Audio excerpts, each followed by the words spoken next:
Hello.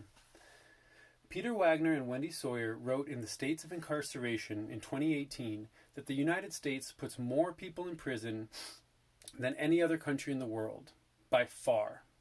The number of incarcerated people is staggering. According to Matt Ford's 2014 article in The Atlantic, titled "The Leader of the Unfree World," there are more than 2.3 million people behind bars in the United States. In Adam Gopnik's 2012 article for The New Yorker, titled "The Caging of America," he writes that besides those people who are behind bars, there's an additional 6 million people who are under correctional supervision. These numbers, while clearly very large, are even more alarming when compared to other countries. The U.S. locks up more people than any other country in the world. Referring back to Sawyer and Wagner, the United States has an incarceration rate of 716 per 100,000 people, while all other founding NATO countries have rates lower than 150 per 100,000 people. This can be seen visually in this graph provided in that source.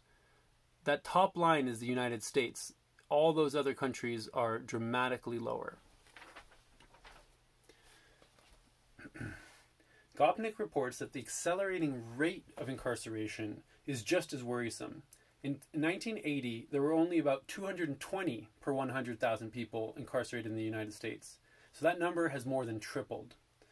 The 2013 documentary film titled "The House I Live In" by Eugene Jackery shows that the massive ballooning of the prison population has led to a, quote, commerce in caged men, where for-profit prisons demand human bodies to feed into the system.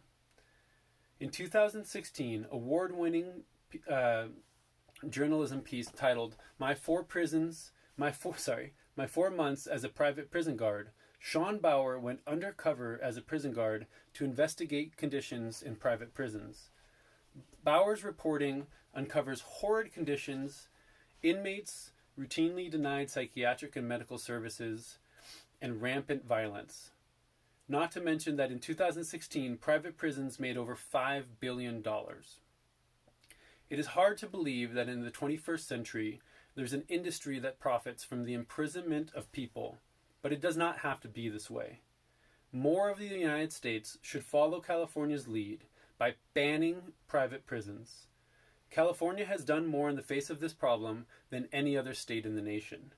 As reported in 2019 by Madison Pauly in her article for Mother Jones titled "California Now Has the Nation's Strictest Private Prison Ban," California has passed a law effectively banning for-profit prisons from operating anywhere inside of the state.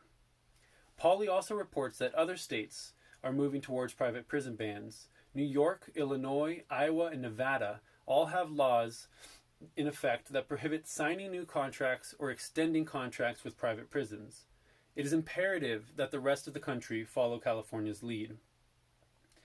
Sarah Stillman, writing in The New Yorker in 2020, in an article titled "Will the Coronavirus Make Us Rethink Mass Incarceration?"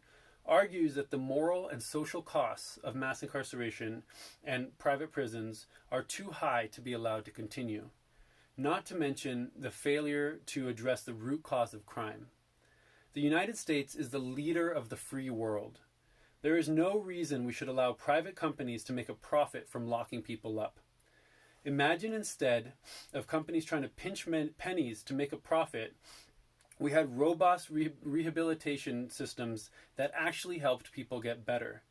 Instead of passing off the responsibility of handling prisons to private companies, the United States should invest in programs that provide rehabilitation and fix the economic conditions that contribute to people ending up in jail.